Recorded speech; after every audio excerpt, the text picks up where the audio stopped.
Doctor, engineer, IAS, IPS, whoever may be you are, कोई भी, सभी पहले मनुष्य हैं और सबके जीवन की पहली इच्छा है how to live a blissful life, एक आनंदित जीवन कैसे जिया जाए। जीवन की सबसे बड़ी समस्या मनुष्य के भीतर है निज आनंद, ब्लिसफुलनेस। आदमी आनंदित होगा तो सब अच्छा है, और नहीं तो सब होते हुए भी अगर वो भीतर से अशांत है तो ये जिंदगी या ये जीवन, मैं ऐसे मस्ती में आजकल कहा करता हूं कि यमराज ने आजकल नरक बंद कर दिया है। बोला क्यों भैया, तुमने नरक क्यों बंद कर दिया? तो यमराज ने कहा कि मुझे दया आ गई है लोगों के ऊपर। क्यों? बोला जीते जी इतना नरक भोग रहे हैं, ऊपर भी क्या इनको नरक भोगवाऊं, इसलिए हमने नरक बंद कर दिया है। हमारे जिंदगी में इतनी समस्याएं हैं और उन समस्याओं के ऊपर हमारी मुस्कुराहटें भी झूठी हैं, हमारा हिलना मिलना भी झूठा है, हमारे जीवन के जितने पर्व हैं, त्योहार हैं, वो सब बस एक कटसी एंड मैनर्स के रूप में मनाए जा रहे हैं। बस सब चल रहा है पर आंतरिक आनंद नहीं है, आह्लाद नहीं है।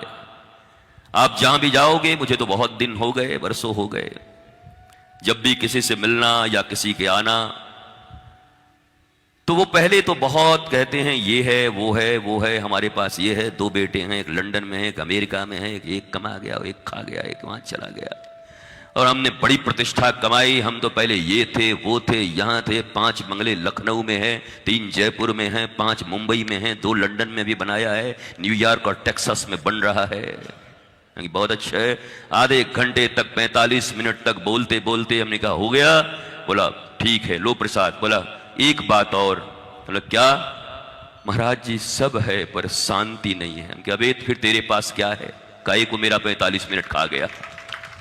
मेरे जो 45 मिनट कहते अन्न का कण और साधु का क्षण बर्बाद नहीं करते, नहीं खाते। ये जो 30 और 45 मिनट से तुम हमारा समय बर्बाद कर गए, तुम पहले ही आ गए होते और कह दिए होते कि जीवन में शांति, आनंद और प्रेम पाने का मार्ग बताएं गुरुवर, मैं काफी अशांत हूं अंदर से। तो ये 45 मिनट तक ये लंदन, ये अफ्रीका, ये दामाद जिए हैं, दामाद का भाई IAS है, दामाद के भाई के चाचा के बेटे के भतीजे के नंदोई के बहनोई के, उनके साले के जीजे के, उनके पड़ोसी के, उनके चाचा के, फूफा के, मौसा के सबसे प्रिय मित्र हैं ये, हमारे अत्यंत करीबी हैं। वाह कितना करीबी रिश्ता है। इतना करीबी रिश्ता दुनिया में होगा किसी का? ये सब है इनके पास, पर ब्लिसफुलनेस नहीं है इनके पास, हैप्पीनेस नहीं है, ये खुश नहीं है, ये आनंदित नहीं है। भारतवर्ष सनातन धर्म की भूमि है, सनातन संस्कृति की भूमि है, जिस भूमि के ऊपर सुदामा जैसे लोग, जिनके पास पहनने के लिए वस्त्र भी नहीं है, उनकी पत्नी है, उनके पास एक ही धोती, एक ही साड़ी है, जो कभी कभार कैसे करके अपने तन को ढक लेती हैं, बच्चों को खिलाने के लिए अनाज नहीं है, ये वो भूमि है। फिर भी उन सुदामा के विषय में लिखा जाता है, भगवान के लिए लिखा गया शांताकारम भुजगशयनम। भगवान कैसे हैं? बोला शांताकारम है। और सुदामा के लिए क्या लिखा गया? प्रशांतात्मा, भगवान से भी ऊपर है। भगवान शांत हैं परंतु सुदामा प्रशांत हैं। ऐसी शांति, ऐसा आह्लाद जब आते हैं भगवान के द्वार पर, लोग समझते हैं पैसे लेने आए, रुपए लेने आए। वो हमारी तुम्हारी जैसी बुद्धि है, हम भी यही सोचते हैं, और हमारे कथाकार और बंटाधार कर रहे हैं तुम्हारे। अरे द्वारपालों कन्हैया से कह दो कि दर पे तेरा सुदामा गरीब आ गया। सब बोगस चीज, बेकार चीज, फालतू चीज। कहां लिखा है ये? श्री कृष्ण के द्वारिका में बालक, वृद्ध, विधवा, विप्र, ऐसे लोगों को कोई द्वारपाल रोक सके ऐसा द्वारिकाधीश नहीं है। राजप्रसाद बने थे, ऐसे लोग आते तो पहले उनको बिठाया जाता था। आप कौन सी संस्कृति का गायन कर रहे हो? आप भी तो बड़ा सुनते हो, मौन लगा, अरे द्वारपालो, और आंखों से एकदम आंसू बह रहे हैं। और एक सुदामा आ रहा है बेचारा, ऐसे बेल उल मुड़वा करके धोती पहन के गिरता पड़ता, ऐसे करते हो कृष्ण उनको गले लगा रहे हैं। ऐसा दिखाते हैं जैसा कितना गरीब आदमी आ गया। सुदामा गरीब नहीं है, सुदामा दरिद्र नहीं है, ये भागवत में लिखी हुई है। दरिद्र उसको कहते हैं जिसके पास चाहे जितना भी हो पर अभी और चाहत है।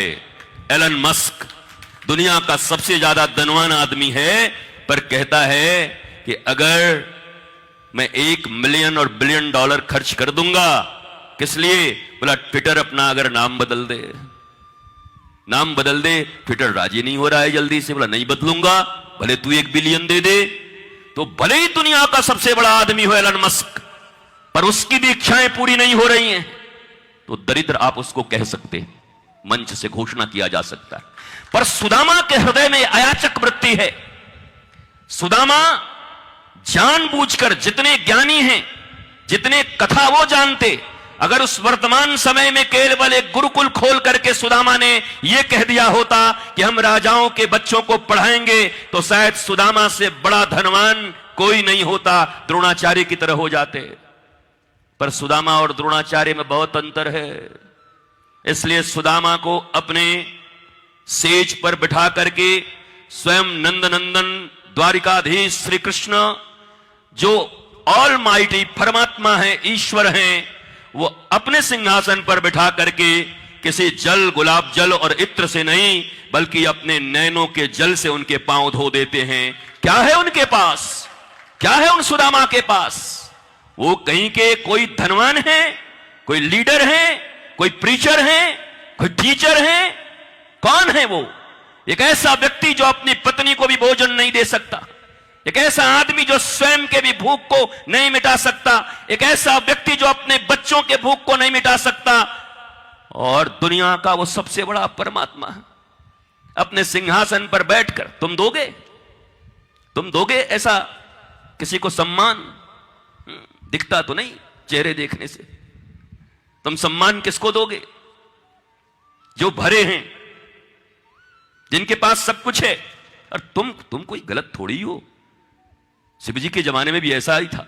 माता सती जब गई अपने पिता के घर में, तो उनकी बहनों ने क्या कहा? अच्छा, तूने कोई नया फ्लैट खरीदा, या अभी भी स्मशान में ही रहता है तेरा पति, या अभी भी कैलाश में रह रहा है? कोई फ्लैट मिला, कोई बंगलो मिला? नहीं मिला। बेचारी पता नहीं कहां रह गई। इतना अपमान किया अपनी बहनों ने।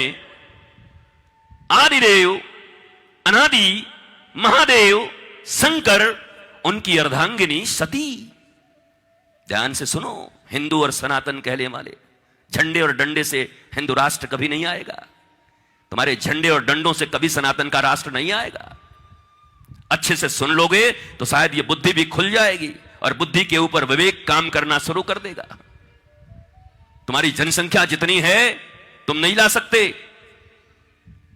कितने हो? पूरी दुनिया में कितने हो? वो काय को पता हो बेचारे को, इनको ये भी सनातनी हो। सनातन धर्म में 16 संस्कार होते हैं। किसको किसको पता है? बताओ, अंतिम संस्कार छोड़ के किसी को कुछ पता हो तो? वो तो हो ही जाएगा आज निकल। बताओ, सनातन Dharma, Sanatan Dharma, what do you mean by Sanatan Dharma? Where is Sanatan Dharma? What is सनातन धर्म? इंग्लिश इसलिए बोल रहा हूं कि तुम्हारे ये बच्चे जो कॉन्वेंट में पढ़े हुए, ये न सोचे कि दाढ़ी बढ़ा करके अनपढ़ आदमी आ गया है। इनको मैं पढ़ाऊंगा केमिस्ट्री, फिजिक्स, इनको मैं पढ़ाऊंगा इकोनॉमिक्स। मैं आर्ट्स भी पढ़ा, साइंस भी पढ़ा, कॉमर्स भी पढ़ा। इन सब तुम्हारे बच्चों को मैं बैठ के पढ़ा सकता हूं।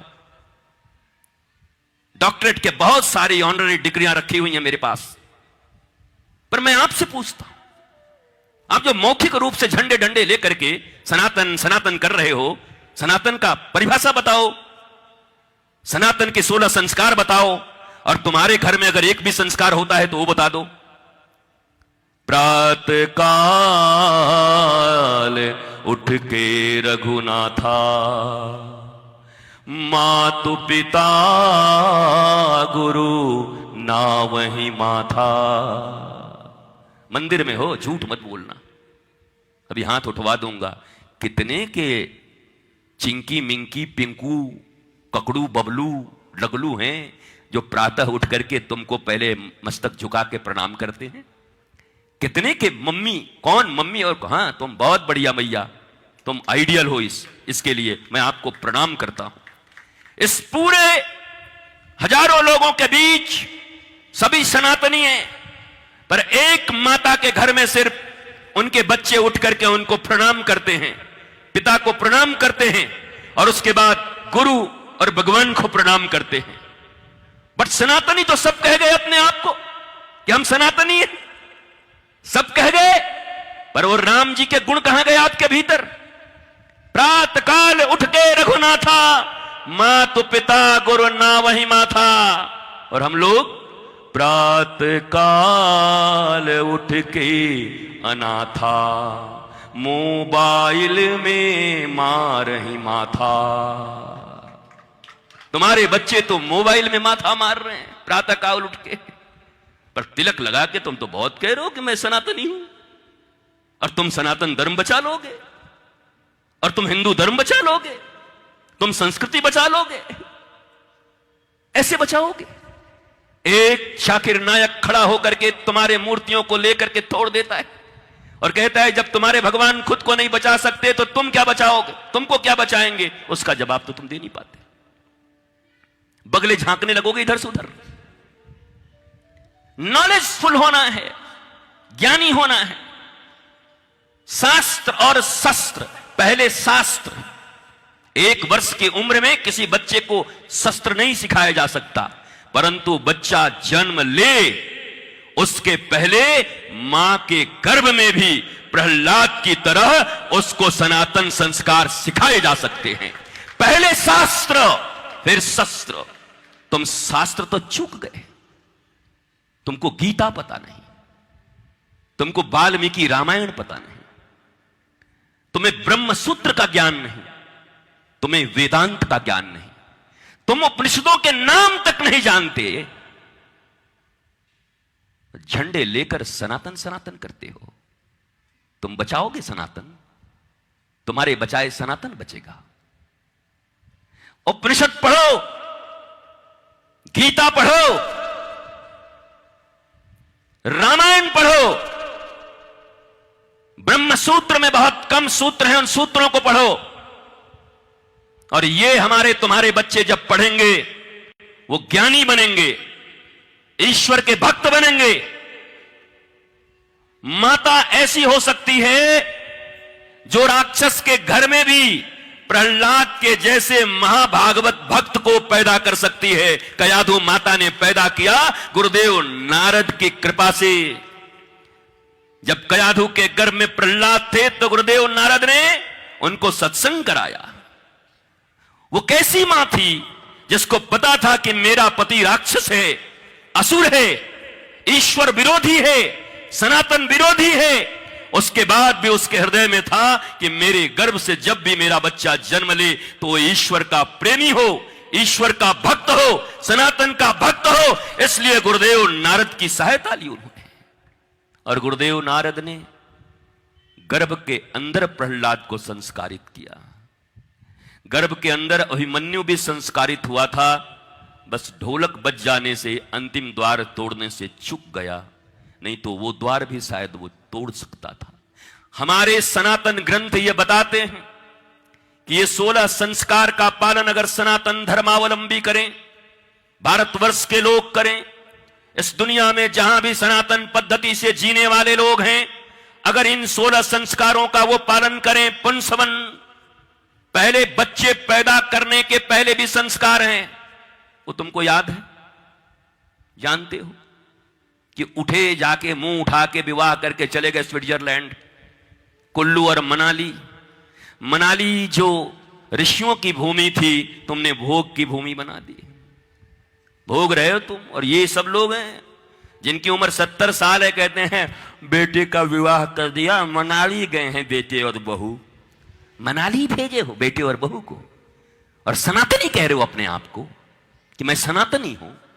तुमने नहीं कहा अपने बेटे और बेटियों को और बहुओं को यह संस्कार नहीं दिया कि जीवन के इस विवाह महायज्ञ के संस्कार का प्रथम दिन और प्रथम रात्रि का पालन कहीं किसी तीर्थ स्थान में भगवान और गुरु की उपासना में करना, तो तुम्हारा जीवन सुंदर होगा। तुम्हारे घर में हनुमान जैसे बच्चे आएंगे, नहीं तो राक्षस आएंगे। ये 70-70 साल के लोग हैं, बुरा मत मानना। कई लोग अभी से ऐसे आंख दिखा रहे हैं कि बहुत खराब बोलता है, ये तो घटिया आदमी लगता है। आगे घटिया हम नहीं भैया, हमें जो बोलना चाहिए जिससे तुम जग जाओ वो मैं तुम्हें बोल रहा हूं। और हमारी कोई इच्छा नहीं है आपके हृदय को पीड़ा देने की। आपके बच्चों ने, आपके परिवार ने, क्योंकि आप ही लोग बाद में वृद्धाश्रम में चले जाते हो। आप ही को आपके बच्चे कहते हैं पिताजी उम्र हो गया, ज्यादा टर्टर मत किया करिए, चुपचाप बैठिए, चाय पानी पी करके बैठा गया। कौन आया कौन आया, आपको क्या मतलब है? ये वही लड़का है जो इतना छोटा था तो 10 बार पूछता था क्या है, बोला कौआ। मम्मी क्या है कौआ, ये क्या है कौआ। 100 बार बता के भी माता और पिता थके नहीं थे, गले लगाए थे। कौआ है बेटा, कौआ है, रेलगाड़ी है। पर वही जब तुम बुढ़े होके बैठ जाते हो और कोई आया पूछे बेटा कौन है, बाबूजी आपको क्या मतलब है, कौन आया कौन है, बैठिए चुपचाप अपना राम राम करिए और खाइए। ये वही बेटे हैं जो अपने बाप को खामोश कर देते हैं। खामोश, चुप रहो, ज्यादा मत बोलो। और क्यों करते हैं? उनकी क्या गलती है? बच्चों की क्या गलती है? रोपे पेड़ बबूल का तो आम कहां ते होए। रोपा किसने, बीज किसने दिए, संस्कार किसने दिए? आप देखो पूरे मोहल्ले में, गांवों में एक ही शिकायत है लोगों को, क्या, अरे हमारा बेटा तो बहुत बढ़िया था, पर क्या कहूं बहू ऐसी आ गई, चुड़ैल आ गई, चुड़ैल। हमारी बेटी को ले गई, 3 महीने में चुड़ैल उड़ा के ले गई। 25 साल तक तुमने संस्कार दिए, 9 महीने तक तुमने गर्भ में रखा, तुमने अपने स्तनों के दूध पिलाए संस्कार के रूप में, उंगलियां पकड़ के चलना तुमने सिखाया, वस्त्र तुमने दिए, विद्या तुमने दी। 20 से 22 और 25 साल तक ऐसे कौन से संस्कार तुमने दिए थे जो 3 महीने में चुड़ैल आकर तुम्हारे बेटे को लेके निकल गई फ्लैट में? और इतना आमंत्रण पत्र चुड़ैल के लिए बंटवाए थे कि दुलूल दुलूल आना, मेरी शादी में दुलूल दुलूल आना। हाँ, कार्ड में लिखवाते हैं, काका जी पापा जी दुलूल दुलूल दुलूल आएंगे, जरूर आएंगे बेटा, बहुत कुछ आएंगे। ये आपकी जिंदगी है। और कमाल है कि अपनी ही जिंदगी की इतनी सुंदर पिक्चर देखने के बाद भी आपको होश नहीं आता। और आप अपने बच्चों से चाहते हो कि वो होशवान बने। आप अपने बच्चों को जो सिखाते हो वो खुद कब सीखोगे, ये बताओ? आज तो माता पिता कहेंगे कि अरे भले हम कहां से आ गए भाई, बच्चे लोग आते तो ज्यादा अच्छा था। अभी बच्चों से भी पूछ लूंगा, पहले तुमसे पूछ लेता हूं। बोलो ना, आप तो माता हो, पिता हो, आपके दिए हुए संस्कार कैसे निकल गए जो आपको भी परेशान कर रहा है, मोहल्ले को भी परेशान कर रहा है, गांव को भी परेशान कर रहा है? उसी में से तो कोई ये निकलता होगा ना जो निर्भया की इज्जत लूट लेता होगा दिल्ली में। वो भी तो किसी माँ बाप का ही बेटा होगा ना, उसको भी तो किसी मम्मी ने जन्म दिया होगा, उसको भी तो गोद उठाए गए होंगे, उसको भी तो दूध पिलाया गया होगा। वो कौन लोग थे? बच्चे का क्या दोष है बताओ मुझे? बच्चा तो तुम्हारे कारण आता है। अगर तुम चाहो और सनातन संस्कृति के केवल 16 संस्कारों को पढ़ भर लो और उनका पालन करने लगो तो यकीन मानो ये जितने पर्सनालिटी डेवलपमेंट कोर्स चल रहे हैं तुम्हारे, एक से एक खुले हुए जयपुर में पर्सनालिटी डेवलपमेंट कोर्स, वो क्या पर्सनालिटी डेवलपमेंट कराएंगे बताओ? टाई बांधना सिखा देंगे। साइबेरियन कंट्री में नाक पोंछने के लिए टाई बांधा जाता था, तो नाक पोंछने वाला टाई बन के जेंटलमैन बन जाओगे तुम? यही तुम्हारी पर्सनालिटी डेवलपमेंट होगी? What do you mean bye personality development? Personality development उसी का हो सकता है जो नॉलेजफुल हो सकता है। इंफॉर्मेशन और नॉलेज के बीच बहुत अंतर है मेरे माई बाप। आप केवल जानकारियों पर जी रहे हो, ज्ञान नहीं है।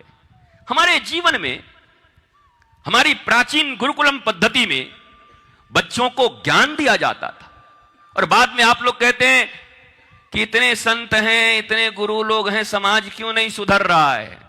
शायद तुमने वैदिक ऋचा पढ़ी नहीं उपनिषद की। मातृ देवो भव, पितृ देवो भव, आचार्य देवो भव, पहली भगवान कौन, देवता कौन, मां, दूसरा कौन, पिता, तीसरा कौन, हम 3 नंबर के लोग हैं। जब 2 नंबर चूक गया तो तीसरा क्या करेगा? जब 2 नंबर ने, 1 और 2 नंबर ने अपने काम नहीं किए तो तीसरा नंबर अकेला क्या कर लेगा? आप कहते हो इतने संत, इतने महंत, इतने महात्मा, इतने गुरु, इतना प्रवचन, फिर भी समाज में सुधार क्यों नहीं हो रहा है? मैं भी तो यही पूछ रहा हूं सनातनियों, बिना उपनिषद पढ़े हुए लोगों। मातृदेवो भव मां कहां गई? पितृदेवो भव आप कहां गए? आपने कौन से संस्कार दिए अपने बच्चे को?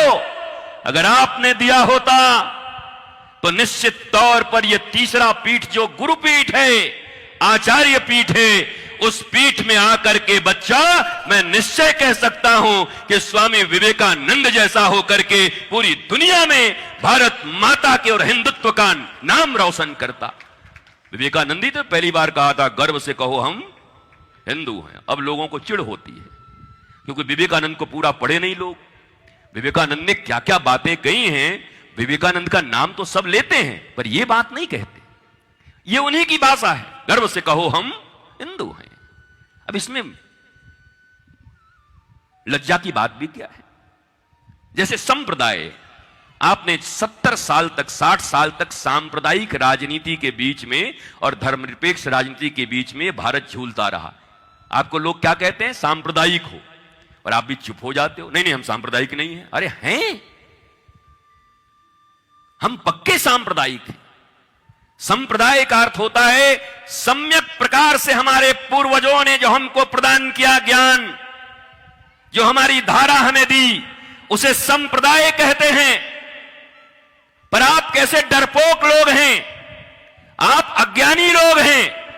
आपने शास्त्र नहीं पढ़े, आपने गुरुओं का संग नहीं किया, आपने आचार्य का संग नहीं किया, इसलिए आप नहीं नहीं नहीं मैं सांप्रदायिक नहीं हूं, मैं सांप्रदायिक नहीं हूं। अरे कहो मैं सांप्रदायिक हूं। नारायण ने दिया ब्रह्मा को, ब्रह्मा ने दिया नारद को, नारद ने दिया व्यास को, व्यास ने दिया अपने पुत्र को, पुत्र ने उनको, उन्होंने उनको, उन्होंने उनको, उन्होंने उनको, उन्होंने उनको, होते होते हमारे गुरुदेव को, और हमारे गुरुदेव से मिली धारा हमको, और हमसे आज ये धारा इस मंदिर में आपके बीच में बह रही है। तो गौरव से कहो हम सांप्रदायिक हैं। क्यों कहते हो सांप्रदायिक नहीं है? हमारी योगी आदित्यनाथ जी से यही बात हुई थी, तब हम लोगों को सब सांप्रदायिक कह देते जब वो सांसद रहे। तो हम लोग भी अपना अब निकाला जाए। अब असली अर्थ हम लोगों ने शायद खोजा नहीं है, अब शास्त्र खोला जाए और तब संप्रदाय के अर्थ को हम लोगों ने निकाला। सम्यक प्रकार से जो विधि पूर्वक ज्ञान हमें प्रदान किया है हमारे पूर्वजों ने, उसको संप्रदाय या संप्रदाय कहा जाता है। तो अब बताओ, हमारे पूर्वजों के द्वारा दिए गए ज्ञान के कारण हम लज्जित होंगे कि गौरवान्वित होंगे? इसलिए प्रत्येक व्यक्ति मुट्ठी भींच कर कह सकता है, हां गौरव से कहो हम भारतवर्ष सनातनी लोग सांप्रदायिक हैं सांप्रदायिक।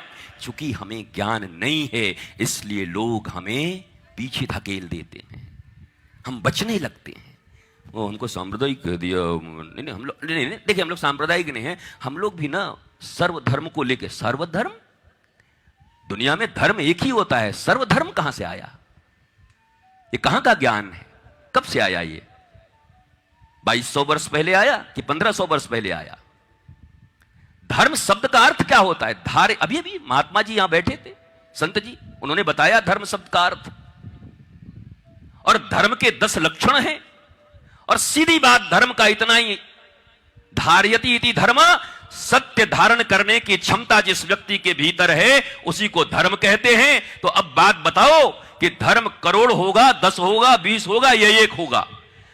मजहब हजारों हो सकते हैं, पहले भी था, नाना मुनि नाना मत, मत सैकड़ों हो सकते हैं, पर गौरव से कहो धर्म एक सनातन था, है और एक ही रहेगा। धर्म तो सदा से एक है। धर्म कहां से अनेक हो गया? कब धर्म अनेक हो गए? पर हमको पता ही नहीं है, हम झंडे डंडे में अटके हुए हैं। याद रखो, राम राज्य अंतिम बार परीक्षित के शासन काल में आई थी। और परीक्षित के शासन काल में, अब शायद तुम लोगों को थोड़ा बुरा भी लग जाए इस बात का, गुनगुनाने लगोगे झंडे डंडे लेकर के। 3 चीजें प्रमुख थी, ध्यान से सुनो। जो भी अपने आप को सनातनी कहते हैं, राष्ट्रवादी कहते हैं, नेशन फर्स्ट कहते हैं, वो सब ध्यान से सुने। 3 चीजें परीक्षित के शासन काल में थी। पहला, निःशुल्क और उत्तम शिक्षा, निःशुल्क और उत्तम चिकित्सा, निःशुल्क और अविलंब न्याय। ये 3 चीजें अगर स्विट्जरलैंड में आ गई तो रामराज स्विट्जरलैंड में चला जाएगा, भारत बैठ के देखता रह जाएगा। अब ताली नहीं बजा रहे हो? तुम घूस किस लिए लेते हो? नौकरी करते हो, घूस क्यों लेते हो? करप्शन क्यों है? बच्चे का एडमिशन डीएवी में हो जाए, डीपीएस में हो जाए, इसके लिए हमें पैसे की जरूरत पड़ती है। तुम घूस क्यों लेते हो? जीवन में बेटा बेटी या हम कहीं बीमार पड़ जाएं तो लंदन भी जाकर के करोड़ों रुपए में अपना इलाज करा पाएं, इसके लिए तुम लेते हो। इसके लिए तुम गलत तरीके से धन कमाते हो। क्यों करते हो? अगर कोई तुम्हारे ऊपर मुकदमा कर दिया तो मुकदमा करने के बाद सुप्रीम कोर्ट के उन बड़े बड़े वकीलों को, जिनकी फीस एक बहस की लाखों नहीं करोड़ों तक पहुंच जाती है, एक साधारण फार्चून का दुकान और केले बेचने वाले आदमी इतना कहां से लाएंगे? कैसे देंगे सुप्रीम कोर्ट के उस वकील को पैसे? और वो तो ऐसे वकील हैं कि उनको तुम्हारे सामने खड़ा कर दिया जाए, तुम कितने भी सच्चे रहोगे, फिर वो जब तर्क करेंगे तुम्हारे फुटहा छाप वकील से, जो बेचारे के पास धन ज्यादा नहीं है और गरीबी में पढ़ के आए हैं, क्या वो उनसे जीत पाएंगे? क्या उनसे तर्क कर पाएंगे? क्या उन चीजों को साबित कर पाएंगे? वो क्रिएट कर पाएंगे उन चीजों को जिससे आपको सही न्याय मिल सके? भारतवर्ष नहीं, पूरा दुनिया जानता है कि मक्का और मदीना का नाम लेने से इस्लाम का याद आता है। वहां जहां आप जाते हो, पोप जहां रहते हैं, वेटिकन सिटी का नाम लेने से पोप और क्रिश्चियन धर्म का याद आता है। वैसे ही भारतवर्ष नहीं, पूरी दुनिया के लोग जानते हैं कि अयोध्या, मथुरा और काशी का नाम लेने से सनातन और हिंदू का नाम आता है, राम, कृष्ण और शिव का नाम आता है। वो भी तुमको 492 साल के बाद मिलता है। 492 साल लग जाते हैं तुमको साबित करने में कि राम जी अयोध्या में जन्म लिए, राम ने अयोध्या में प्रकट लिया। और अभी भी शिव जी हो या हमारी कृष्ण जन्मभूमि हो, हम जहां मथुरा से आते हैं, अभी भी हम साबित नहीं कर पाए। ये तुम्हारी न्यायिक व्यवस्था है। पुलिसिंग व्यवस्था तुम्हारे पास 1861 का है। अंग्रेजों ने इस व्यवस्था को लाई थी भारतीयों के ऊपर अत्याचार करने के लिए। अभी भी वही व्यवस्थाएं चल रही है। अब कौन किसके ऊपर अत्याचार कर रहा है, किसके लिए? कभी पढ़ाते हो अपने बच्चों को, बताते भी हो कि एक जयपुर में, एक उदयपुर में, एक सूरत में, एक मुंबई में बंगले बनवाने में हो, बेटा 1 बंगला 5। और कई जगह ऐसा है कि बंगला 1 नहीं, बेटे 10। तो बंगले जाएंगे कहां तुम्हारे? नहीं, ठोक रहे हो ना बंगले हर शहर में। किनके लिए, किनके लिए बना रहे हो? एक आदमी के लिए एक घर जहां तुम रहते हो, इट्स एनफ। तो तुम तो भारत का भी नाम लेते हो, भारत माता की जय भी कर लेते हो, सब कुछ बोल लेते हो, और उसके बाद जिंदगी तुम्हारी वही चल रही घिसी पिटी। तो ऐसे तो सनातन नहीं बचेगा, ऐसे तो तुम्हारे रटने से कुछ बचने वाला है नहीं। हमें तो अलग होना पड़ेगा लोगों से।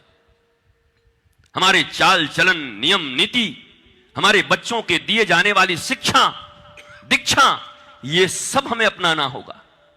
वो जोश आया एक दिन के लिए और खूब दौड़ गए इधर से मोटरसाइकिल लेकर, हो गए हिंदू। इतना सस्ता है हिंदुत्व, इतना सस्ता है सनातन। और एक बात और है, रामराज्य की स्थापना की कोशिश करो। रामराज्य दैहिक दैविक भौतिक तापा, रामराज काहू को न व्यापा। हिंदू राष्ट्र ठीक है, पर हिंदू तो रावण भी था, हिंदू तो कंस भी था। बोलो कौन सा राज चाहिए? अरे तर्क करो ना, बाबा मिलाए ना, एक करो। राम राज्य, वो राम राज्य जहां सबरी हो, जहां निषाद राज गुह हो, जहां ये कास्ट क्रीड के फैक्टर न हो, बल्कि केवल एक ही हो, जाति पाति पूछे नहीं कोई, हरि के भजे सो हरि के होई। ये बात आएगी तब जाकर के सनातन और हिंदुत्व की बात कर सकते हैं। 500-700 वर्ष पहले भक्ति काल में दिया हुआ ये नारा था भक्तों का, वो कहां गुम हो गया? बोलो, अब वो नारे नहीं हैं। आपने हमें बिठा दिया मंच पे, और मंच पे बिठा के हमें प्रवचन करने के लिए कह दिया, और माहौल पहले पूरा आपने बना दिया राजनीतिक, इसलिए हमको ये बोलना पड़ रहा है। नहीं तो हम तो आपके परिवार के लिए बोलने आए थे। हम आपके परिवारों के अंदर में आनंद हो जाए, आपके बच्चे बच्चियां, आपका पति, आपकी पत्नी घर में मौज होने लगे, आह्लाद होने लगे। सुबह से उठें तो आपको लगे जैसे मंदिर में हम रहते हैं। कई लोग कहते हैं हमारे घर में मंदिर है। हमारे घर में क्या है? मंदिर है। मेरा ऐसा मानना है, प्रत्येक सनातनी और हिंदू को कहना चाहिए भगवान का मंदिर है, उसी में हमारा एक छोटा सा घर है। वो पूरा भगवान का मंदिर है, उसमें एक कमरा हमारा भी है। हमारे घर में मंदिर है। तुम इतने बड़े हो गए हैं? दुनिया का मालिक, देखो इनका मुंह देखो। वृंदावन के बंदर, वृंदावन के बंदरों को आप जानते हो? आप कभी वृंदावन आइए, वृंदावन के बंदर अद्भुत होते हैं।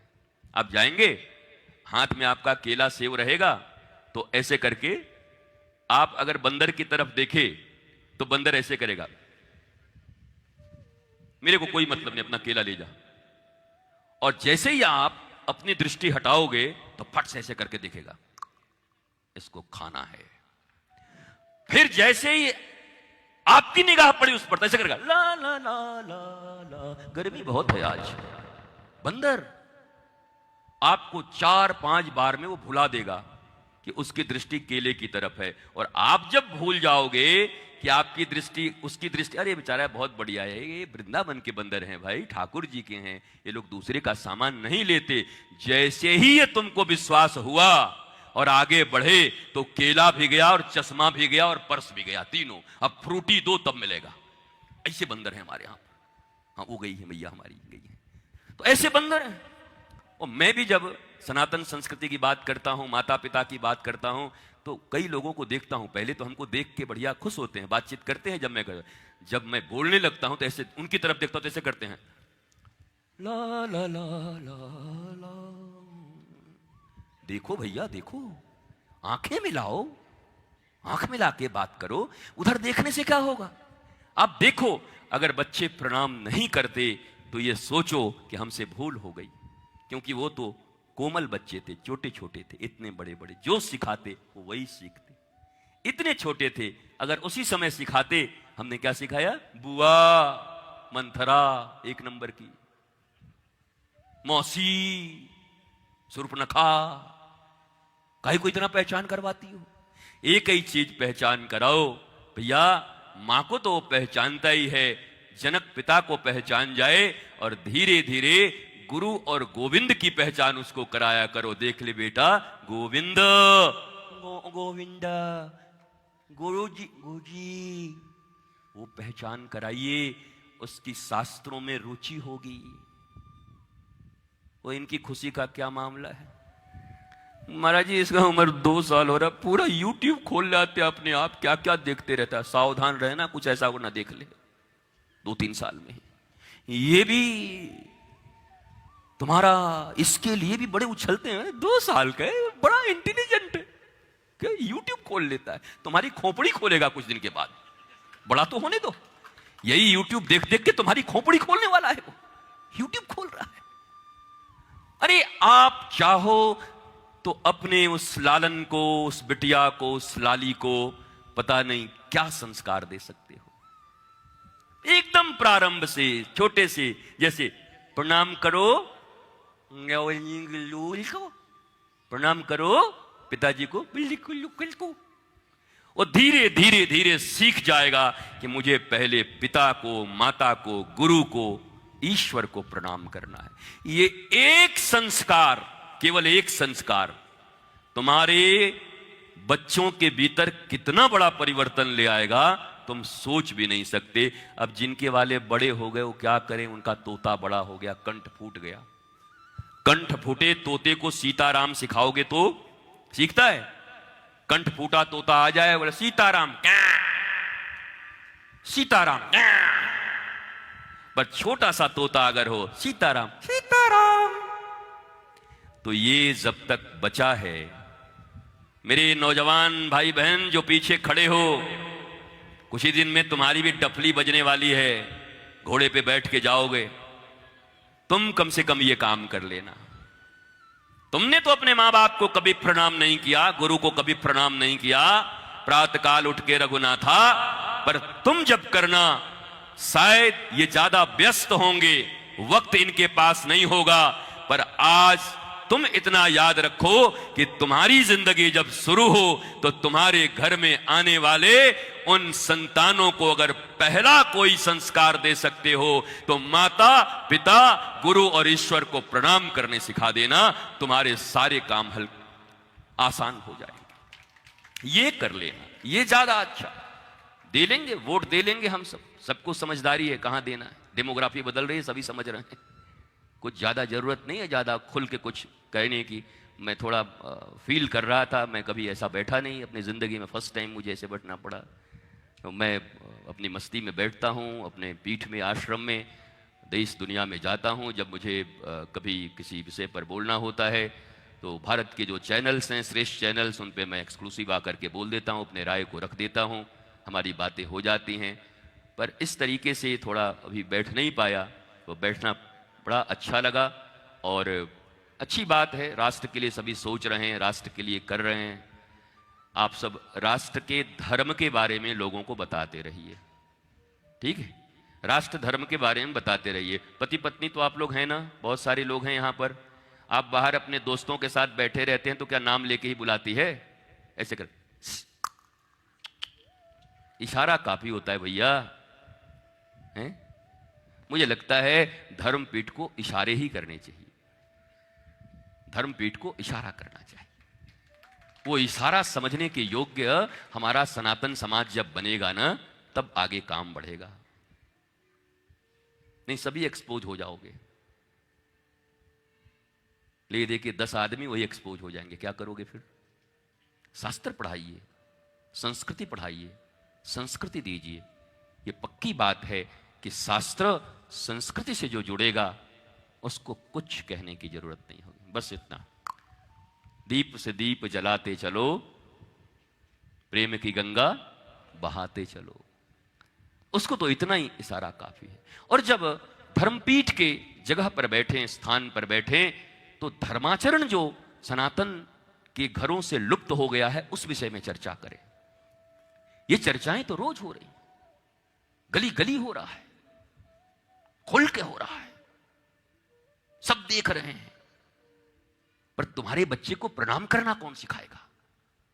राम कौन है ये कौन बताएगा? ये शरीर, ये इंद्रिय, ये मन, ये बुद्धि, ये चित्त, ये अहंकार और उसके बाद आत्मा, ये कौन बताएगा? ये मनमौजी पने के कारण तुम्हारे घरों में जो इतना उपद्रव मचा है, उस मन से ऊपर उठकर चित्त वृत्ति को संजोकर और आत्म तत्व तक पहुंचने के ज्ञान की गरिमा को कौन बताएगा? कौन सी पीठ? तो पीठ की महिमा, गरिमा तुम्हारे हाथों में है। यहां से एक एक बच्चे शिवाजी की तरह, शिवाजी संस्कारी थे, समर्थ श्री रामदास जी के शिष्य हैं। शिवाजी से किसी ने पूछा कि 175 सैनिक लेकर लाखों मुगलों के दांत कैसे खट्टे कर दिए? तो शिवाजी पकड़कर हाथ ले गए और अंदर ले गए। बोले कहां ले जा रहे? बोले दिखाता हूं, आ जाओ। जाकर देखा तो एक बूढ़े ऐसे करके बैठे, ऐसे करके, ऐसे। बोला ये बोला क्या यार, क्या फालतू बात करते हो, यह आदमी ग्लास नहीं उठा सकता, ये कैसे जिताएगा? बोला ये है मेरे गुरु समर्थ श्री रामदास, इनकी कृपा और ज्ञान से शिवा ने ये पूरा युद्ध जीता है, नहीं तो ये सड़क पे उठा करके हजारों लोगों को शिवा बनाने की क्षमता रखते। 2 रुपए की नौकरी ढूंढने वाला नरेंद्रनाथ, हाई कोर्ट के वकील के बेटे, कलकत्ते में 2 रुपए की नौकरी ढूंढते थे, परेशान थे, हैरान थे, पर 4वीं क्लास फेल ठाकुर रामकृष्ण परमहंस सदगुरु, कहां वो ग्रेजुएट, कहां इतने बड़े लायर के बेटे, दत्त समाज के बेटे कलकत्ते में, और यहां 4th क्लास फेल बैठा हुआ है सदगुरु। एकेडमिक क्वालिफिकेशन नहीं है, एकेडमिक क्वालिफिकेशन का क्या महत्व है? कौन से एकेडमिक क्वालिफिकेशन से क्या बनना और क्या बिगड़ना है? पढ़ो, कोई बात नहीं, और यह पढ़ाई गुलामी की पढ़ाई है जो तुम पढ़ रहे हो। लॉर्ड मैकोले ने कहा था कि भारत आजाद हो जाएगा, पर मैं ऐसी शिक्षा व्यवस्था दे रहा हूं कि ये सारे भारतीय मानसिक रूप से गुलाम रहेंगे। इनको जी फॉर जेंटलमैन पढ़ाया जाएगा, और जेंटलमैन में टोपी, हैट, कैट, पैट, सब पैंट पहनाए जाएंगे, धोती और कुर्ता पहन करके, साफा बांध करके। हमारे दादाजी जो किसानी करते हैं वो जेंटलमैन नहीं है, ये नाक पोंछने वाले टाई बांध करके जो बैठा वो जेंटलमैन है। ये तुम्हारे बच्चे पढ़ रहे हैं कॉन्वेंट में। यही कहा था लॉर्ड मैकोले ने कि सैकड़ों साल के बाद भी हिंदुस्तानी आजाद होंगे, कहे जाएंगे 15 अगस्त को आजाद हो गए, लेकिन मानसिक रूप से रुग्ण रहेंगे। देसी मुर्गी बिलायती बोल बोलेंगे, ये देसी मुर्गी बिलायती बोल, बोल हरी बोल हरी बोल हरी बोल। वो देखते नहीं तुम्हारे हिंदी फिल्म के जितने एक्टर लोग होते हैं, वो आते हैं जब इंटरव्यू देने तो क्या बोलते हैं? हिंदी पिक्चर में कैसा पूरा हिंदी बोलते हैं, राजस्थानी बोलते हैं, मारवाड़ी बोलते हैं, और जब यहां आएंगे तो एंड इफ एंड आई, अरे बोलना जिस भाषा में पिक्चर बनाए हो उसमें सारे लोग तुम्हें एंड इफ टिंग टिंग टिंग कर रहा है। 7 देशों में इंग्लिश बोली जाती है, उसको ग्लोबल लैंग्वेज बोल दिए। चाइना अपनी भाषा में बोलता है और इतना बड़ा अर्थव्यवस्था है। जर्मन्स अपनी भाषा में बोलते हैं, फ्रांस अपनी भाषा में बोलता है, जापानीज अपनी भाषा में बोलते हैं। ये तुम्हारी तरह A for apple, B for boy, C for cat, और बाप तो बेचारा जिंदगी भर पैसा कमाने में लग गया, अब उसका बेटा डीएवी में पढ़ के आया, वो सी फॉर कैट क्या सी फॉर को भी नहीं जानता। वो तो मारो छोरो है, वो 2 बरस में काफी पढ़ो है, खाक पढ़ो है, अंग्रेजी के 2 शब्द जान के तो पढ़ा लिखा है। वो विप्र सेना, बैठो भैया, कहां जा रही हो? विप्र सेना जिंदाबाद कर रही थी, बैठो। What do you mean bye विप्र? बैठो बैठो, विप्र सेना जिंदाबाद, बैठो 2 मिनट, हम जाते हैं, तुम क्यों जाओगी? बताओ विप्र का मतलब बताओ माता मेरी। हाँ हाँ बोलो विप्र सेना जिंदाबाद, विप्र सेना जिंदाबाद। बोलो हम सुने जरा विप्र सेना क्या होता, हमको बताओ विप्र सेना का अर्थ। हाँ चले, बोलो हम तो सुनाई दिए तुमको गुरु जी, अब तुम्हारा हम थोड़ा ही सुनेंगे। अच्छा वृंदावन से हम तुम्हारा सुनने आए थे कि हम सुनाने आए थे? हमको बुलाया विष्णुदास जी महाराज जी ने कि हमको सुनाने के लिए बुलाया कि आप हमें को सुना दोगे। तो विप्र सेना, विप्र का अर्थ होता है विवेक प्रधान जीवन, जिसके जीवन में विवेक हो, और विवेक कईवें नंबर पर है। पहला शरीर है, उस शरीर के बाद इंद्रियों है। ये इंद्रियों आंख कान नाक ये सब बेलगाम है। आंख कुछ भी देख रही है, कान कुछ भी सुन रहा है, कान नहीं हुआ डस्टबिन हो गया, जिसको जो मन वही आके डाले जा रहा है, हम सुने जा रहे हैं। पता है क्या, शर्मा जी की बेटी वर्मा जी के बेटे के साथ भाग गई, आए तो डस्टबिन है ये कान है कि डस्टबिन है? क्या डलवा रहे उसमें? बंद करो, फिल्टर लगाओ। क्या सुनना है, क्या देखना है, क्या सूंघना है, क्या खाना है, क्या बोलना है? अगर इंद्रियों पर लगाम न लगे, फिल्टर न लगे, पानी फिल्टर वाला पीते हैं, पर बातें ऐसे ही सुन ले रहे हैं बिना फिल्टर के, बोल बिना फिल्टर के दे रहे हैं, बिना फिल्टर के देख रहे हैं। केवल पानी पीने से होगा फिल्टर का, सुनना भी फिल्टर का होगा। और ये फिल्टर क्या है? बोला सनातन शास्त्र और ऋषि और गुरुओं की वाणी ही फिल्टर है। उसके अनुसार सुनना है, उसके अनुसार देखना है, उसके अनुसार बोलना है। ये फिल्टर है साहब। इस फिल्टर का प्रयोग करिए। विप्र विवेक प्रधान, जिसके जीवन में मन प्रधान नहीं है। हम क्या कहते हैं? आज हमारा मन आज हमारा मन बहुत खराब है। आज हम बता देंगे, अरे आप तो विप्र हैं, आपके पास तो विवेक है, मन कहां से आया? विप्र का अर्थ है जो मन से भी ऊपर उठ गया। विप्र का अर्थ है जो शरीर से ऊपर उठ गया। विप्र का अर्थ है जो बुद्धि से ऊपर उठ गया। विप्र का अर्थ है जो इंद्रियों से ऊपर उठ गया। विप्र का अर्थ है जो चित्त से भी ऊपर उठ गया। विप्र विवेक, विजडम, नीर और क्षीर का ज्ञान जिसको हो गया, शाश्वत और नश्वर का ज्ञान जिसको हो गया, मिटने वाले और रहने वाले का ज्ञान जिसको हो गया, उसको विप्र कहते हैं। अब बताओ, इस दुनिया में अगर विप्रों की सेना बने तो पूरी दुनिया में आनंद आ जाएगा कि नहीं? अगर ऐसे विप्र बनेंगे तब। जो मन से ऊपर उठे हैं, जो चित्त से ऊपर उठे हैं, जो इन इंद्रियों से ऊपर उठ गए हैं, जो इस शरीर से ऊपर उठ गए हैं, केवल शरीरों के पीछे नहीं पड़े। तुम्हारे शास्त्र में दो ही चीज है, एक सुर एक असुर, एक देव एक दानव एक मानव। दानव किसको कहते हैं? असुर किसको कहते हैं? असुसुरमन्ते इति असुरा, जो केवल अपने और अपने शरीर की देखभाल और रक्षा में दिन रात रत रहता है, उसको असुर कहते हैं। जो अपने शरीर के देखभाल, उसी शरीर को सजाने, उसी शरीर के रिश्ते को बचाने और उसी शरीर के लिए बाकी शरीर भाड़ में चला जाए, देश भाड़ में चला जाए, इसको ही असुर कहते हैं। असु सु रमन्ति इति असुरा। अब बताओ, रामानंद सागर ने तो वो निकाल दिया भैंस की तरह सिंह, हम उसको ही राक्षस समझते हैं। हमको क्या पता था कि राक्षस इधर उधर ही बैठे हुए हैं? हमको क्या पता था कि हमारे आसपास ही राक्षस बैठे हुए हैं? हमको क्या पता था कि हमारे भीतर ही राक्षस बैठा हुआ है? रावण हमारे भीतर, कंस हमारे भीतर, दुर्योधन हमारे भीतर, मंथरा हमारे भीतर, शूर्पणखा हमारे भीतर, ताड़का हमारे भीतर। और दूध पिलाने कौन आई थी कन्हैया को? मैया मौसी पूतना हमारे भीतर। ये सब हमारे भीतर है। पूतना मतलब अविद्या, कपट। कपट जिसके भीतर है वही पूतना है। पूतना जो पवित्र नहीं है वही पूतना है। ताड़का, ये जितने भी राक्षस राक्षसियां आप नाम सुनते हैं, इनके चित्र बना करके इनमें आग लगाने से कुछ नहीं होगा। दशहरा के दिन उठाए बनाए 100 फीट का रावण और आग लगा दिया। रावण भी कह रहा था कि जलाने वाला रावण है कि मैं रावण, मुझे पता ही नहीं। वो पूछ रहा था मुझसे कि मुझको बड़ा कंफ्यूजन हो गया। क्या हुआ? बोला ये रावण है कि मैं तो गया उसी समय। अब तो मैं बांस का हूं, मेरे भीतर पटाखे भरे हुए, मैं तो प्रकृति हूं।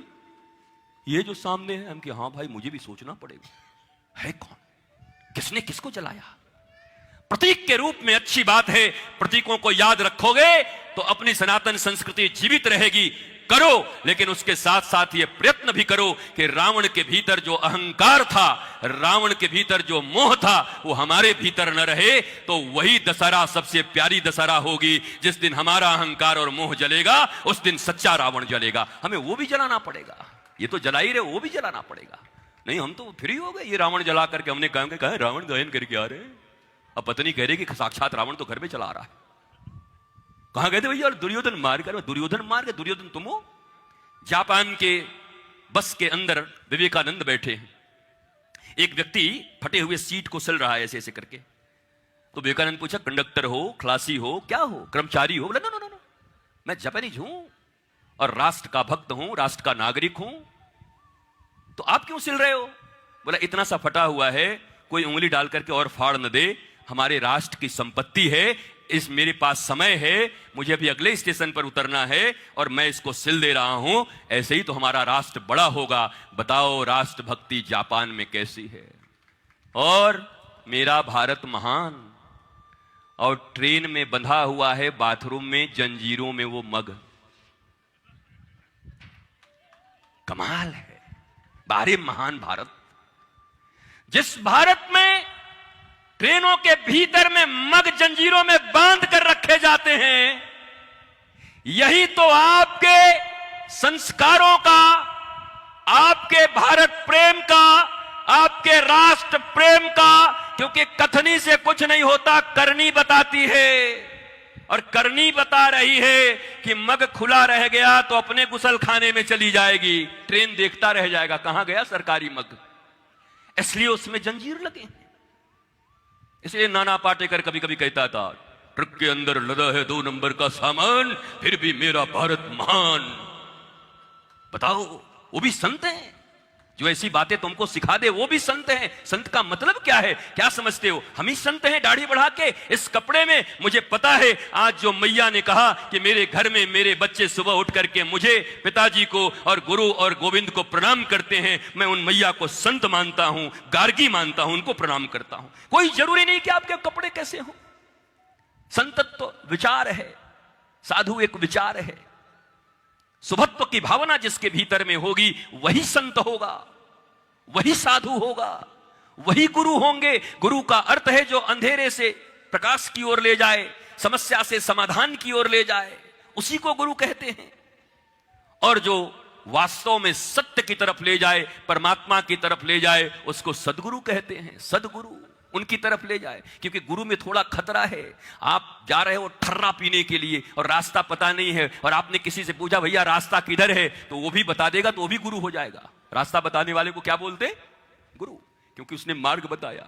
इसलिए भारत में गुरु और सदगुरु में भी चुनाव होता है। हमारे सनातन संस्कृति में गुरु तो हजारों और लाखों हो सकते हैं, पर सदगुरु बिरले होता है, जो कृष्ण से हमें जोड़ता है, जो राम से हमें जोड़ता है, जो सनातन संस्कृति से हमें जोड़ता है। और हमें भी वही बनना है, हमें वही करना है। अब आज मैं अमूमन ऐसे बोलता नहीं, जो लोग मुझे सुनते हैं वो जानते हैं।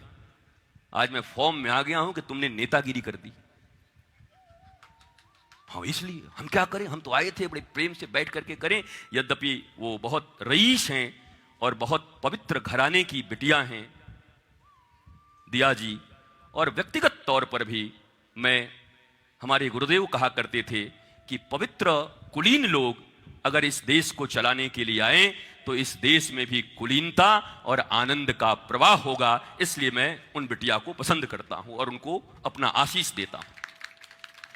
लेकिन एक बात और है, मुझे यही कहना है, उनसे तो मेरी बहुत सहानुभूति है, मेरा प्रेम है, मेरा आशीष है। मैं बैठे तो आप लोग हो, अब तेरा क्या होगा कालिया? बैठे तो तुम। क्या सोचे थे कि 10-5 माला पहनाने से सरदार बहुत खुश होगा, इनाम देगा, बराबर मिलेगा? और जो मिल रहा है यही मिलेगा। आनंद मिलेगा, प्रेम मिलेगा, सनातन का संस्कार मिलेगा, भारत माता की जय मिलेगी, हमारे घरों में आनंद हो, खुशियां हो, यह मिलेगी। और यही देना संत का काम है। और यही देने के लिए वो द्वार द्वार भटकते रहते। वो अपने घर नहीं रहते, घर को छोड़ते हैं, माता पिता को छोड़ते हैं, परिवार को छोड़ते हैं, और फिर धीरे धीरे हम कहते हैं ना, साईं इतना दीजिए छावे कुटुंब समाए, मैं भी भूखा ना रहूं, साधु भी भूखा न जाए। साईं इतना दीजिए छावे कुटुंब समाए। अब कुटुंब छोटा मत बनाओ, अगर 2 का बनाओगे तो 2 के बराबर मिलेगा। साईं इतना दीजिए जामे कुटुंब समाए।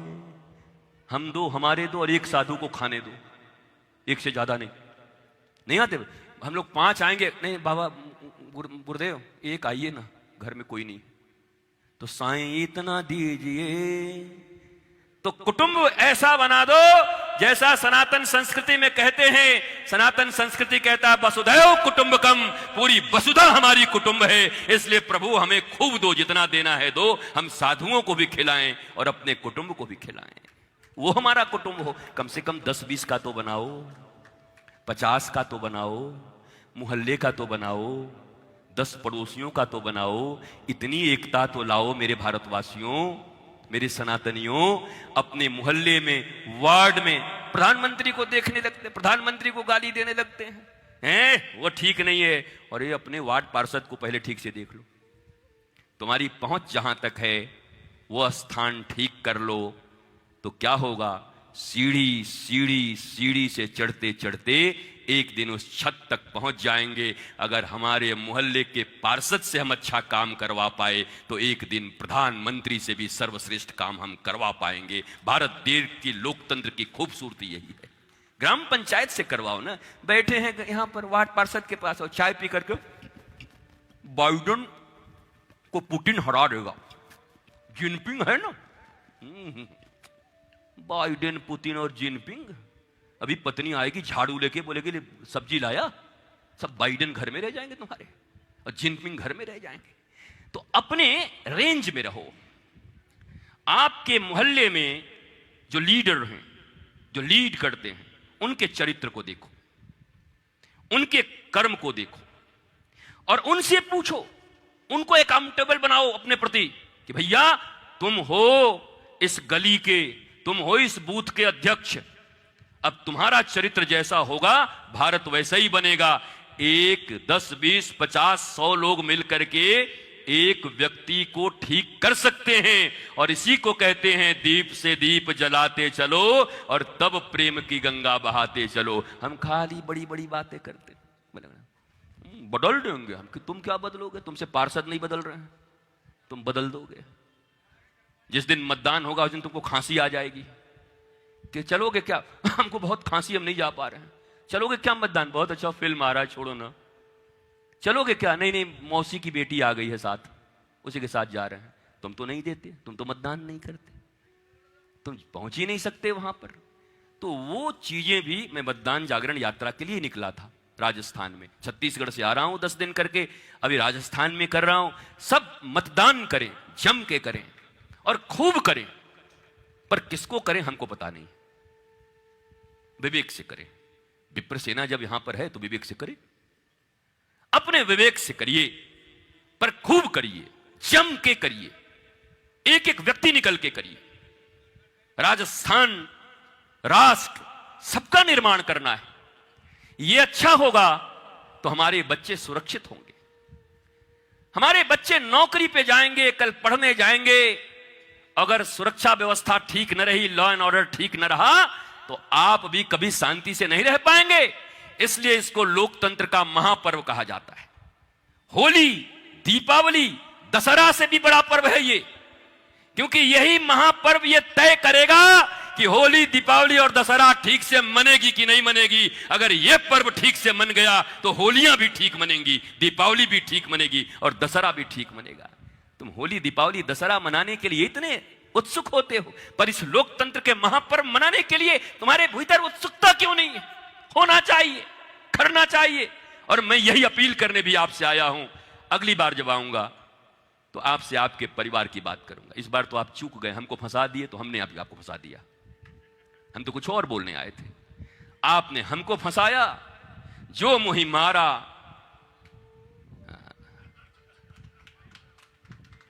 हनुमान जी से पूछा, रे तू ये क्यों बोला, जो मुहि मारा, जो मुझको मारा उसको हमने दे दिया। तो आज आपने जैसा हमसे सुनना चाहा, हमने आपको सुना दिया।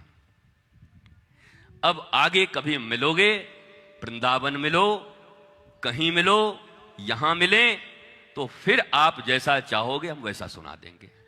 पर सुनने वाले की इच्छा के ऊपर ही निर्भर है कि सुनाया क्या जाएगा। अब मैं आपसे क्षमा प्रार्थी होते हुए, मेरी कठोर वाणी के कारण आप नाराज मत होना। मैंने आपके मर्म को छूना चाहा, मर्म स्थल को छूना चाहा। वैसे तो मैं इतना प्रेम करता हूं आपसे कि आप सब जितने भी यहां पर हो, मेरे नंद नंदन भगवान श्री कृष्ण से ये प्रार्थना है और राधा रानी से प्रार्थना है कि 10 मिनट के लिए भी जो यहां पर आया, उनके घरों में हे राधा रानी खूब आनंद, सुख, शांति प्रदान कर देना, उनको बोध देना, उनको बुद्धि देना, उनको विवेक देना। मैं ये किशोरी जी से प्रार्थना करते हुए आज के इस दिव्य सभा का, धर्म सभा का प्लस राजनीतिक सभा का मिक्स, थोड़ा वो चीनी पानी शरबत का, मैं आप सबको प्रणाम करके विश्राम दूंगा। पर उससे पहले मेरे साथ आपको 2 लाइन गाना पड़ेगा। और गाना इसलिए पड़ेगा, मैं तो बहुत गाता हूं और गानों के ऊपर मैंने 36 घंटे के वीडियो बनाए हैं। और जितने आपके गाने हैं ये सब आप जो सब गाते वही आपके बच्चे जो गाते हैं। तुम हमको हमी से चुरा लो, ये भी क्यों गाते हैं? इसलिए कि तुम्हारे बच्चे यही सुनते हैं, पर इसका क्या अर्थ भगवान से भी जुड़ सकता है, इसके लिए मैं गा के आपको सुनाता हूं। हमारे बच्चे, हमारे लोग बाहर 24 घंटे यही सुनते रहते, शादियों में, विवाहों में, ट्रेनों में यही बजता रहता है। उनकी दृष्टि खराब ना हो। सुनो, दुनिया में कुछ भी होता रहे, पर ज्ञान की अगर दृष्टि हो तो सृष्टि ठीक लगती है, पर अगर दृष्टि ठीक ना हो तो सृष्टि खराब हो जाती है। एक छोटा सा गाना है, अब इसका अर्थ, हम तुम्हें चाहते हैं ऐसे। What do you mean? इस गाना को सुन के ऐसे कर, बाबा गाना गा रहे, बाबा गाना गा, बाबा गा रहे, क्या हो गया? औ से लेके ज्ञ तक इतने ही शब्द हैं दुनिया में, इसी से गालियां बनी हैं, इसी से शास्त्र बने हैं। अब जरा सोचना, हम ये गाना किसी जीनत अमान और फिरोज खान के लिए नहीं गा रहे हैं। हम ये गाना हमारे जीवन की एक ही नायिका हैं, हमारी मां राधा रानी, और एक ही नायक हैं श्री कृष्ण। मैं सिर्फ उनके लिए गाता हूं। अब जरा इसको गाकर सोचो, हम तुम्हें चाहते हैं ऐसे, मरने वाला कोई जिंदगी चाहता हो जैसे। हम तुम्हें, इतने से कम में तो भगवान से प्यार बनेगा नहीं। एक मृत्यु की सैया पर सोया हुआ व्यक्ति जैसे अपने जीवन को प्रेम करता है, उतना प्रेम रामकृष्ण परमहंस के पास रोज एक व्यक्ति आता, भगवान का दर्शन कराओ, भगवान का दर्शन कराओ, भगवान का दर्शन। चल आज कराते हैं। ले गए बीच गंगा जी में, नाव के ऊपर में, और बीच गंगा जी में पहुंचे, गर्दन में हाथ लगाया और डुबा दिया। अब तो गया, अंतिम बार ऐसे करके निकला। अबे पागल है कि गुरु है? इतनी भी बुद्धि नहीं है तुम्हारे पास, इतना भी ज्ञान नहीं है तुम्हारे पास, अभी तो मार ही देता। ये कैसे गुरु हो तुम? रामकृष्ण परमहंस ने कहा, अभी जब तुम्हें डुबाया गया तो डुबाने के बाद तुम्हें कैसा महसूस हुआ, तुम्हें कैसा लगा? और जब उन्होंने कहा कि डूबने के बाद न मैं घर के बारे में सोच रहा था, न परिवार के बारे में, न समाज के बारे में, न पैसे के बारे में, न गाड़ियों के बारे में, मेरे भीतर बस एक ही सोच थी, क्या कि काश कि निकलूं और एक श्वास भर मुझे मिल जाए तो दुनिया का हर चीज मिल जाए। मरते हुए व्यक्ति के लिए एक श्वास बड़ी कीमती होती है। अब जरा सोचो, यही गाना तुम्हारे यंगस्टर्स अगर गाएं, हम तुम्हें चाहते हैं ऐसे, मरने वाला कोई जिंदगी चाहता हो जैसे। अगर ऐसे ही ईश्वर को, अपने सनातन संस्कृति को, अपने सनातन धर्म को और अपने माता पिता को अगर ऐसे ही चाहें तो हमारे जीवन में क्या परिवर्तन नहीं हो सकता? और यही गाना हमारे लिए भजन क्यों नहीं बन सकता? बताओ, गाने और भजन में क्या अंतर हुआ? मुझे बताओ। कोई अंतर नहीं। हमारे प्रिय राज्यवर्धन जी आए हुए हैं। अब 2 मिनट के बाद हम लोग बात कर लेंगे। पहले इधर देखो, तेरा क्या होगा? हाँ, इधर देखो। अभी सनातन का भूत उतारा हूं ना, अभी और उतारूंगा। बैठो। तो इसलिए पीछे खड़े मेरे यंगस्टर्स, गाना गाते हुए कभी कोई साधु मिल जाए तो चश्मा उठा के ऐसे मत देखना। वो भी तुम्हारे ही समाज से किसी मां और किसी पिता के अंश हैं, इसी समाज में आए हैं। तुम जिन कॉलेजों में पढ़े हो, मैं भी वहीं पढ़ के आया हूं। तुम जो करके आए हो हॉस्टल में रह के, वही हुआ है। तुम साइंस समझते हो तो मटेरियल साइंस का मैं भी टॉप क्लास का स्टूडेंट रहा हूं, और मेरी गुरु की कृपा से अब स्पिरिचुअल साइंस पढ़ने का अवसर मिला मुझे जीवन में। मटेरियल साइंस और स्पिरिचुअल साइंस, ये दोनों साइंस हैं, ये दोनों विज्ञान हैं। और आज पूरा का पूरा युद्ध चल रहा है धर्म और विज्ञान के बीच। हमको साबित करना पड़ता है कि हमारे धर्म विज्ञान के अनुसार है, मजबूरी है। किस लिए साबित कर रहे हो? किस चीज के लिए? ये दोनों ही साइंस है। एक साइंस जो तुम्हें बाहर दिखाई पड़ रहा है, इन्वेंशंस हो रहे हैं, एक से एक मशीनें बन रही हैं तुम्हारे लिए, पर एक साइंस तुम्हारे भीतर का भी है। सब कुछ होते हुए भी तुम दुखी हो, इस साइंस को कौन समझेगा? इस मन के साइंस को कौन समझे? मनोविज्ञान कहते हैं, मनोविज्ञान। इसको तो तुम साइंस मानते ही नहीं। मन को कंप्यूटर साइंस तुमको बहुत बड़ा साइंस लगता है, और मनोविज्ञान के विषय में आपका क्या ख्याल है? इस साइंस के विषय में आपका क्या ख्याल है, जिसके कारण 74% भारतीय स्ट्रेस में जी रहे? 3 साल पहले जब RTI डाला था तो 44% थे, आज 74% हैं। बहुत विकास हुआ है मानसिक रूप से। 90% अमेरिकन मेंटल हैं, 90%। 88% एंजाइटी से, डिजॉर्डर से, एंजाइटी डिजॉर्डर से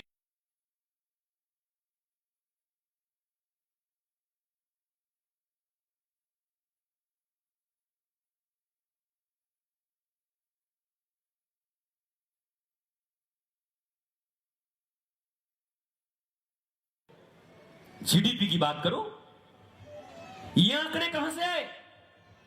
ये 74% जो लोग स्ट्रेस में हैं इंडिया में, भारत में, ये कैसे हो गए? और अमेरिका तो बहुत बड़ा है, कमाई भी ज्यादा, पढ़ाई भी ज्यादा, दवाई भी ज्यादा, आत्महत्या भी ज्यादा और पागल भी ज्यादा। और ये पता नहीं ये रिश्ता क्या कहलाता है? कमाई सबसे ज्यादा, पढ़ाई 1 नंबर, लिटरेसी, दवाई तो मेडिसिन मत पूछो, मेडिकल साइंस कितना उन्नत, पर सबसे ज्यादा सुसाइड और सबसे ज्यादा मनोरोग, डिप्रेसिव लोग। ये रिश्ता क्या कहलाता है? ये पढ़े लिखे जो लोग हैं ये क्यों नहीं सोचते? जो कहते हैं हम लोग साइंटिफिक साइंस पढ़ते हैं, वो जवाब क्यों नहीं देते? ऐसा क्यों होता है? अरे करने दो, उनका भी अपना काम है। भाषण से थोड़ी पेट भरेगा। अब जब राशन बन रहा है, वो जब खाएंगे तभी पेट भरेगा, उसकी तैयारी कर रहे हैं वो। तो मेरे भाई बहन, बस आज यहीं पर विश्राम देता हूं। 2 लाइन आप गा लो मेरे साथ, प्यार से गा लेना। शिवाजी, रामकृष्ण परमहंस, विवेकानंद, इन सब के लिए जो कुछ भी आपने सुना, सनातन संस्कृति के लिए। और मुझे उम्मीद है, आशा है कि आज के बाद केवल झंडे और डंडे की बात करने से कम मेरे सामने करने से एक बार ठिठकोगे जरूर कि होशियार, इसके सामने इधर उधर की बातें मत करो, नहीं तो मामला खराब हो सकता है। 16 संस्कार खड़ा होकर पूछ देंगे कि सनातन हो तो जरा 16 संस्कार का 16 नाम बताओ, बस तुम फिस्स हो जाओगे, सारा तुम्हारा सनातनीपना होना खराब हो जाएगा। इसलिए जानो, विवेकानंद भी कहते थे, know the truth and practise the truth. सत्य को जानो और उसका प्रैक्टिस करो अपने जीवन में। सत्य जानना जरूरी है और सत्य का प्रैक्टिस भी अपने जीवन में जरूरी है, तब बात बनेगी।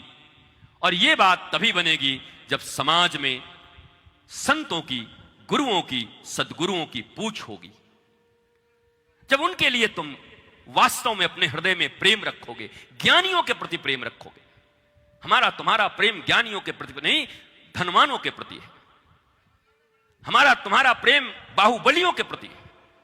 कौन है जो ज्ञानी से प्रेम करता है? किसको ज्ञान से प्रेम है? किसके पीछे जाना पसंद करते हो? किसके साथ रहना पसंद करते हो? भारत के माता पिता से एक ही सवाल है, जिस बच्चे को तुमने पैदा किया वो तुमको आइडियल नहीं मानता, आलिया भट्ट को और शाहरुख खान को लगा के रखता है, तुम कहां गए?